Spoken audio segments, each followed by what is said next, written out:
Am I reading too much into this? Am I believing the hype that says the former president has lost much of the support base that he had coming to these court cases years ago? Well, to us, it's just a consequence of reality. The president has lost political power. There is no promise of incumbency in government.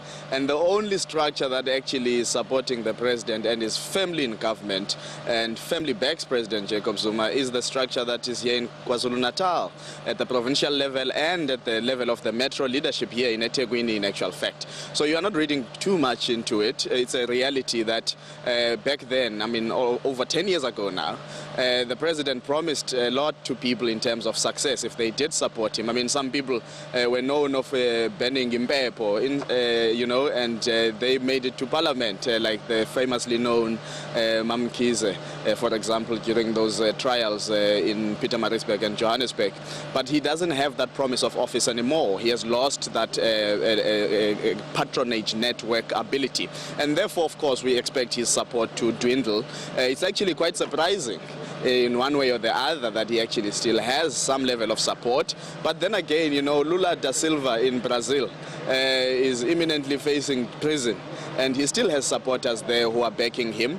And of course, because of this KZN dynamic, which is actually a very specific and regional dynamic, if you support President Zuma, you are seen to be on the right side because his faction here can still dispense patronage, then there is an incentive to be part and parcel. But you won't see structures in the form of COSATU, in the form of the SACP, SANCO, and all of that, descending to KwaZulu-Natal to come and support the president. Some people, out of probably feeling indebted to President Jacob Zuma for having given them an opportunity to actually lead at a national executive level in cabinet and so on, might want to come here in their personal capacities. And I think this is something that's going to be highly, highly abused, what personal capacity means and whether we can separate these leaders from the organization at all. I can tell you it's already being used in that way. I've seen quite a number of people that, ostensibly represent structures, but they will tell you very quickly that actually I'm here in my personal capacity.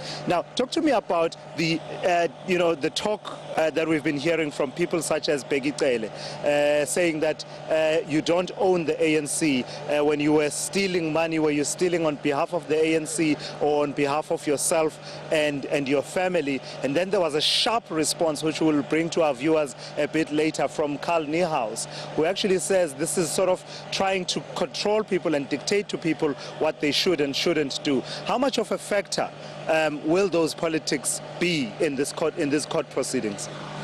Well, for those people that want to support President Zuma, they might be feeling that Minister Cele was actually almost abusing even his position as Minister of Police, in the sense that they feel threatened that police might act in particular ways that limit their freedoms in terms of demonstration, in terms of expression, but also in terms of really wearing the party regalia. Because what was curious about that statement, the written statement said members are discouraged from wearing party colors. It didn't say that there will be any punitive action taken against those that rock up in party colors. So it does seem as if people are angry and using their positions to try and influence the atmosphere around this court appearance and around the court protests and demonstrations and showing of support towards the president. So I think the response from Carl Niehaus is actually expected.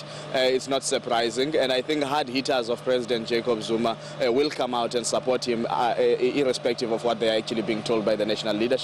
All right, we'll continue to unpack these issues as the day progresses. And of course, part of the main argument, that's Lukhona Mnguni there, part of the main argument being that former President Zuma is being persecuted for pushing radical economic transformation and insisting that there should be free higher education, land expropriation without compensation. Some of the threads that we will unpack from outside the court here in Durban.